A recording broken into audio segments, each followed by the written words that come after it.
एक बार छत्तीसगढ़ में कहीं कथा चल रही थी, तब इतनी प्रसिद्धि नहीं थी, बहुत कम लोग कथा में बैठे थे, पर हम पता नहीं कौन से आनंद में गए। सुबह 10 बजे कथा प्रारंभ हुई। करते करते कथा सब एक टक सुन रहे हैं, मैं एक टक सुना रहा हूं। अचानक हमने, अंतिम दिन की कथा थी, हमने समय पूछा कितने बज गए, तो बोले शाम के 5:45 बज रहे हैं। कितने बजे कथा शुरू हुई? सुबह 10 बजे।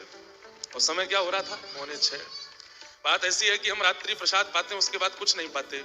अब हम सीधे कथा के बाद ही प्रसाद पाते हैं। चित्त में श्री गिरधर लाल जी बैठे हैं।